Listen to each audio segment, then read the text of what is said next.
Hadirin hadirat jamaah Idul Adha yang dimuliakan Allah Subhanahu wa taala. Hari ini hari yang digantikan Allah Subhanahu wa taala, menggantikan 2 hari raya jahiliyah. Ketika Nabi SAW sampai ke kota Al-Madinah Al-Munawwarah, qad abadalahuma khairan minhuma. Allah sudah menggantikan hari raya jahiliyah kamu dengan 2 hari raya yang lebih hebat, yang lebih dahsyat, yang lebih besar. Itulah dia Idul Fitri dan Idul Adha. Pada hari ini, saudara-saudara kita di Tanah Suci berkumpul dari mulai Mina ke Padang Arafah, dari Arafah ke Muzdalifah, dari Muzdalifah kembali ke Mina melantar jumrah ula, wusta dan aqabah. Setelah itu akan dilanjutkan ke kota Makkah Al-Mukarramah, melaksanakan tawaf, ifadah dan sa'i. Sedangkan kita di tanah air, di seluruh penjuru dunia, mengagungkan Allah Subhanahu wa taala pada 3 hari. Pada 4 hari lengkapnya, hari nahar ditambah 3 hari tasyrik. Hari ini hari nahar, hari menyembelih, dilanjutkan dengan besok sampai tanggal 13. Maka selama 4 hari ini kita mengagungkan Allah. Allahu Akbar, Allahu Akbar, Allahu Akbar. La ilaha illallah wallahu akbar. Allahu akbar walillahil hamd. Kalau ujian hidup ini besar, maka ada yang maha besar tempat bersandar. Maka kita akan katakan Allahu akbar. Kalau kita merasa diri kita besar, besar karena jabatan, besar karena kekuasaan, besar karena popularitas, besar karena harta dan ilmu, maka kita katakan Allahu akbar. Allah yang lebih besar. Kita kecil, kita tidak ada apa-apanya. Pelajaran pertama yang dapat diambil dari Idul Adha, betapa besarnya ujian Nabi Ibrahim alaihissalam.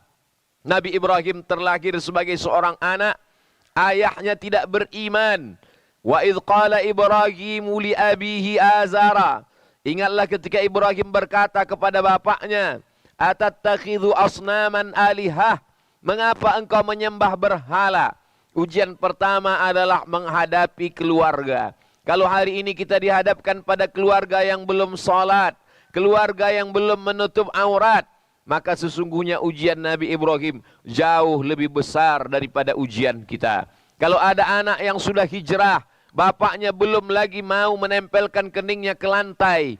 Kalau ada seorang anak perempuan yang sudah hijrah, tapi ibunya belum lagi menutup kepalanya, maka sesungguhnya ujian Nabi Ibrahim jauh lebih besar. Maka kita katakan Allahu Akbar. Ujian kita ini belum ada apa-apanya. Ketika Nabi Ibrahim alaihissalam mengajak ayahnya untuk menyembah Allah, apa kata Azar? Illam tantahi, kalau kau tidak berhenti menceramahi aku, kalau kau tidak berhenti mendakwahi aku, la arjumannaka, aku akan lempar engkau pakai batu sampai mati. Wahjurni maliya, tinggalkan aku untuk waktu yang lama. Jangan lagi engkau sebagai anakku, jangan lagi engkau mendakwahi aku, tinggalkanlah aku. Nabi Ibrahim tidak berkata kasar. Apa kata Nabi Ibrahim? Salamun alaika, keselamatan untukmu wahai ayahku. Sa'astaghfirulaka rabbi, aku tetap akan memintakan ampun kepada Allah. Innahu kana bi hafiyya, sesungguhnya Allah itu amat sangat dekat dengan aku dan dia mengabulkan doa-doaku. Itulah layaknya seorang yang mengajak ke jalan Allah Subhanahu wa taala. Selesaikah Nabi Ibrahim dengan ujian hidup? Belum. Lulus ujian menghadapi keluarga, dihadapkan lagi dengan ujian berikutnya, menghadapi ujian umat. Nabi Ibrahim berhadapan dengan orang-orang yang menyembah matahari, menyembah bulan, menyembah bintang gemintang.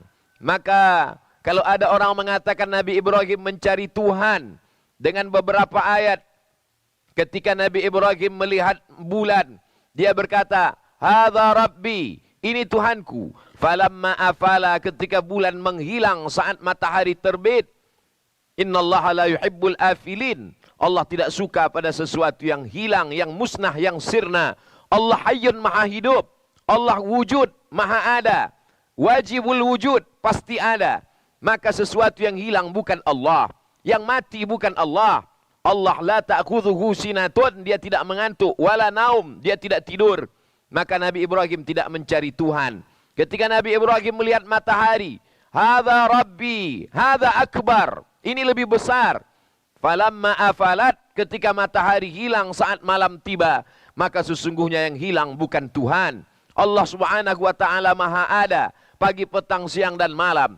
Yang kita sembah di waktu pagi, dia juga yang kita sembah di waktu malam.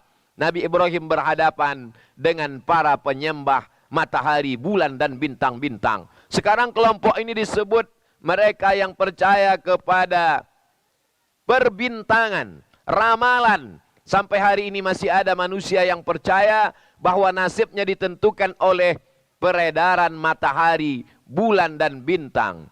Na'udzubillah. Allahu Akbar. Allah Maha besar daripada matahari. Allahu Akbar. Allah lebih besar daripada bulan. Semuanya makhluk yang bersujud kepada Allah.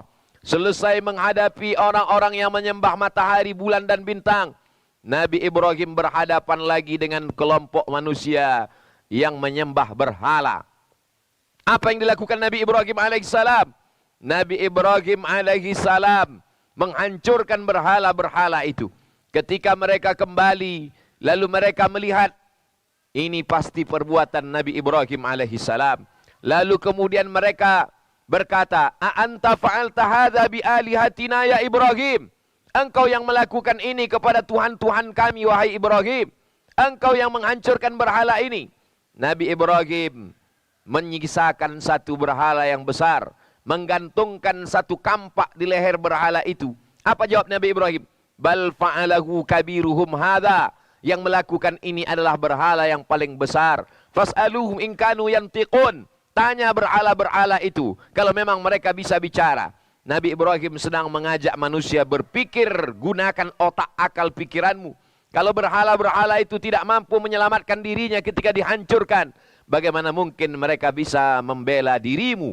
Kalau mereka tidak bisa menolak mudarat, bagaimana mungkin mereka bisa menolak mudarat dari dirimu? An-nafi'u yang mendatangkan manfaat, ad-darru yang menolak mudarat, hanya Allah Subhanahu wa taala. Allahu Akbar.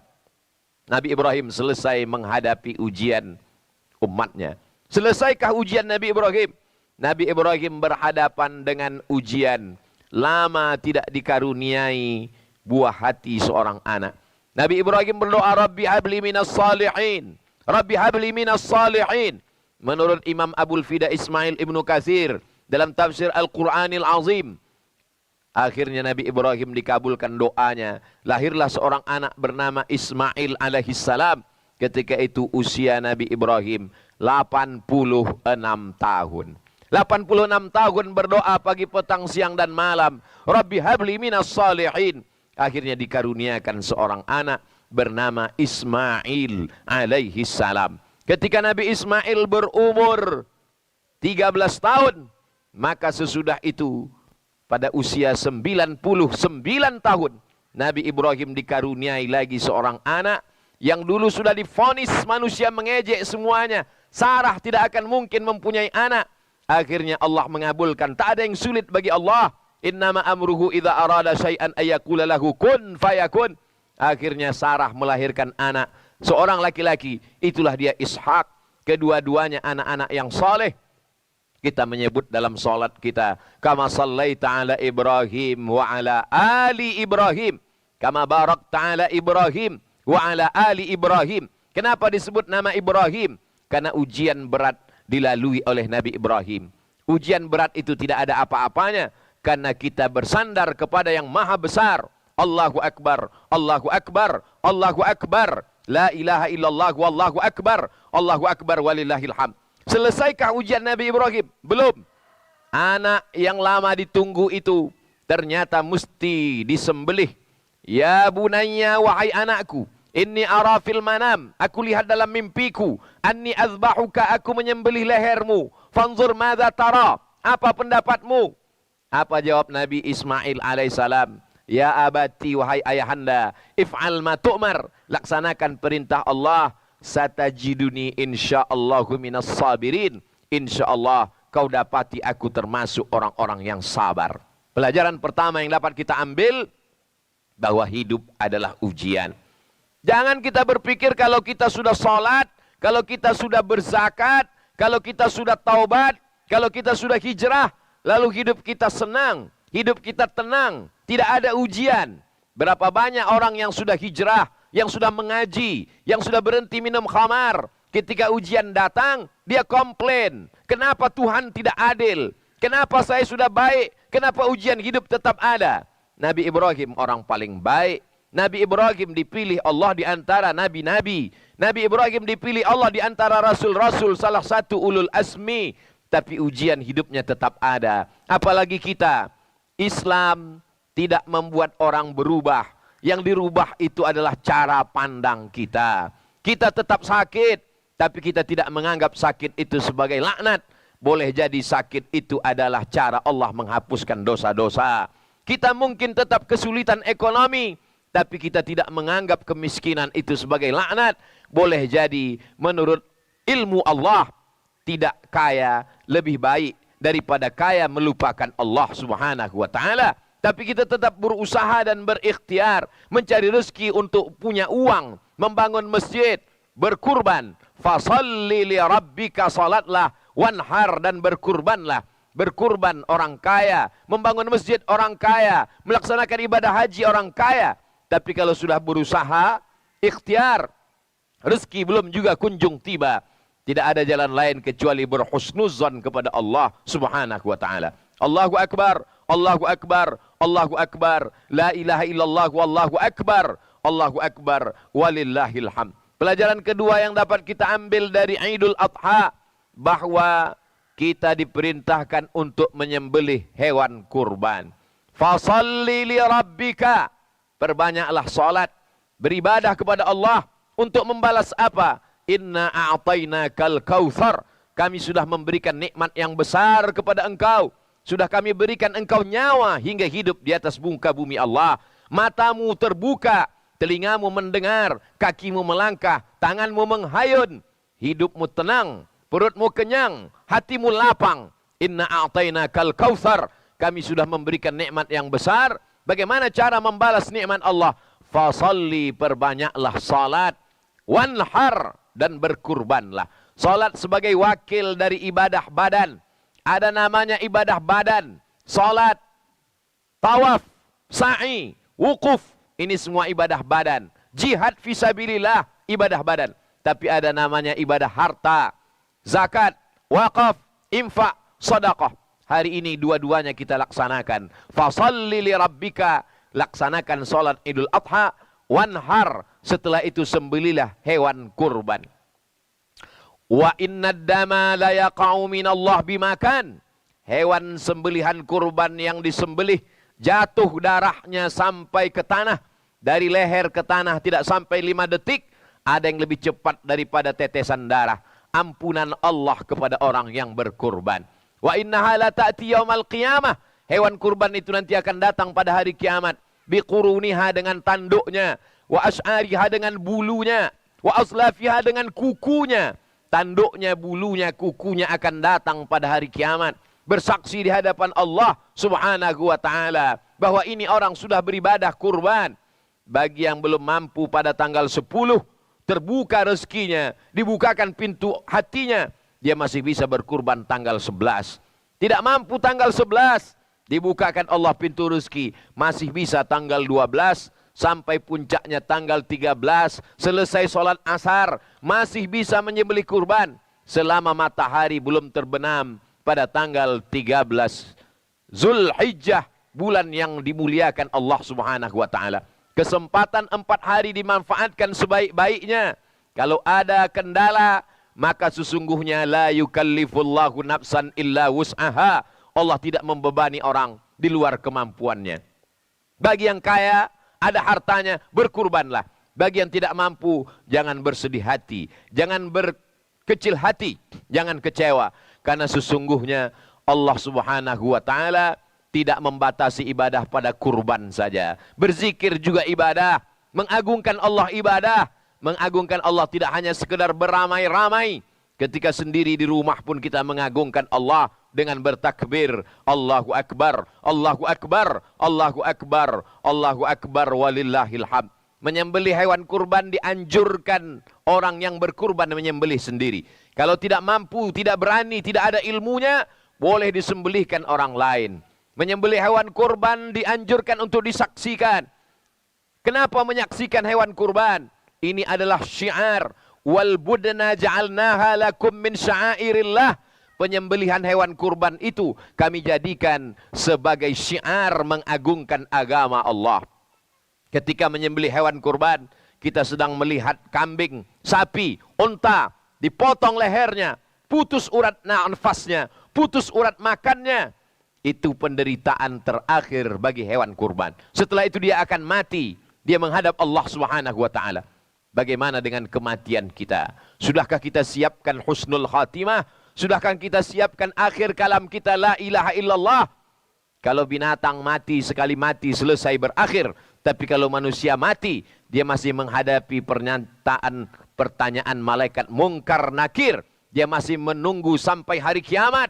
Dia masih menunggu ditiupkan sangkakala. Dia masih menunggu nanti sampai hari dibangkitkan di hadapan Allah. Masih menunggu di padang mahsyar.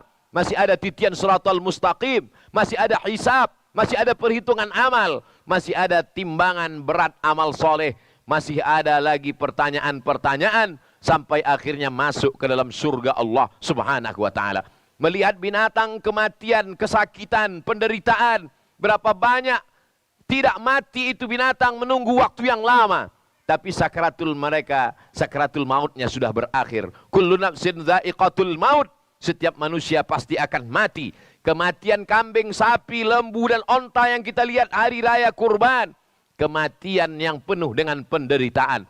Kematian kita jauh lebih menyakitkan bila kita tidak husnul khatimah. Maka di antara doa yang diajarkan Nabi sallallahu alaihi wasallam, Allahumma ja'al khaira ayyami yauma alqaka fih.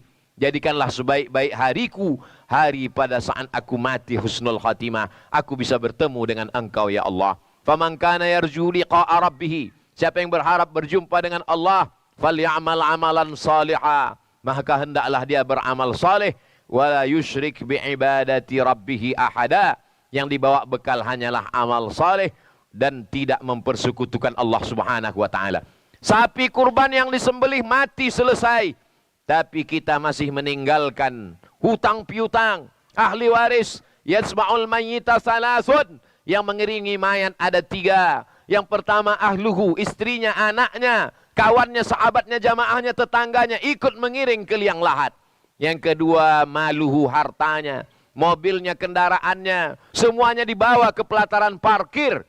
Tapi pada akhirnya wa yabqa wahidun, yang tinggal cuma 1. Yarji'usnani, yang 2 pulang ke rumah. Anak istri akan pulang ke rumah, harta akan pulang. Yang tinggal hanya 1. Wa yabqa wahidun, yang tinggal hanya amaluhu. Kalau pernah kaki dibawa ke masjid, kalau pernah tangan bertasbih, kalau pernah mulut membaca Al-Quran, kalau pernah berzakat, berinfak dan bersedekah, itulah yang akan dibawa menghadap Allah Subhanahu wa taala. Allahu akbar, Allahu akbar, Allahu akbar, walillahil hamd. Pelajaran ketiga yang terakhir yang dapat kita ambil dari Idul Adha adalah bagaimana mendidik anak seperti didikan yang diperoleh oleh Nabi Ismail alaihi salam. Lagi-lagi kita diingatkan, beberapa hari terakhir kita didapatkan, dibacakan berbagai macam berita. Bagaimana kelakuan anak-anak yang merusak harkat martabat orang tua. Terlalu buruk perbuatannya untuk dibacakan, disebutkan pada khutbah yang suci. Kita membaca setiap hari di media sosial bagaimana kelakuan anak-anak zaman ini. Ini semua tanggung jawab. Kullukum ra'in, setiap kepala rumah tangga adalah pemimpin, wa kullukum mas'ulun an ra'iyatih. Kelak akan ditanya di hadapan Allah Subhanahu wa taala. Kemana kita masukkan anak-anak kita? Pilihlah sekolah yang menanamkan akidah ahlus sunnah wal jamaah. Masukkan ke lembaga pendidikan yang membacakan Al-Quran, menghafalkan Al-Quran, memahamkan Al-Quran. Tidak ada yang dapat membentengi anak-anak kita dari arus globalisasi, tantangan zaman yang luar biasa, kecuali pendidikan agama. Hebat pun matematika, hebat bahasa Inggrisnya, kalau akidahnya sesat, kalau dia tidak dapat jalan yang benar, maka tetap dia akan mati dalam keadaan kafir. dalam keadaan munafik, dalam keadaan ingkar kepada Allah Subhanahu wa taala. Hidup hanyalah melewati suatu jalan. Istazalla tahta syajaratin, bernaung sejenak di bawah pohon yang rindang.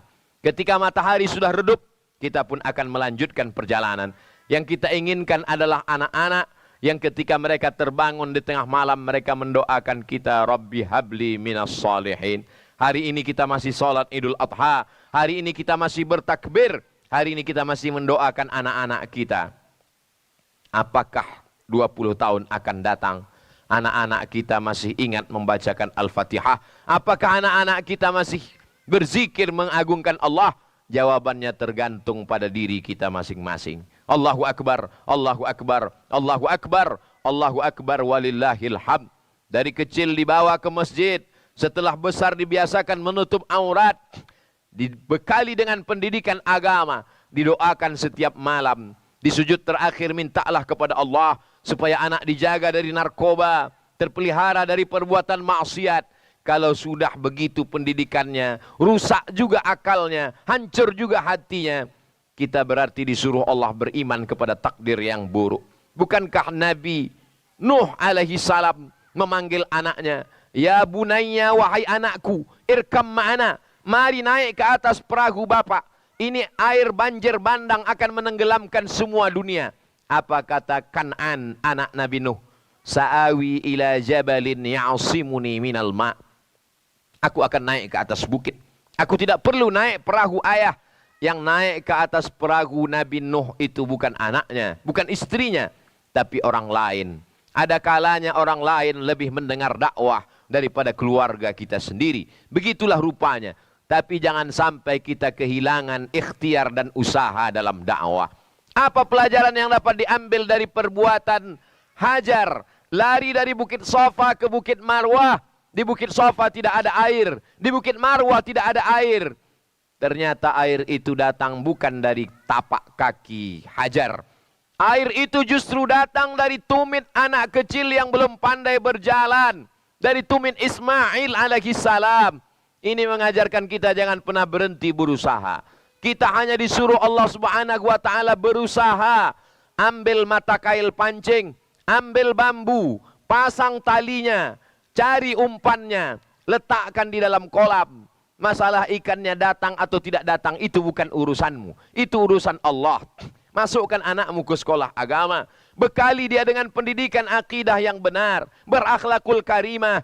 Adapun masa depannya serahkan pada Allah Subhanahu wa taala. Kita akan mati menghadap Allah.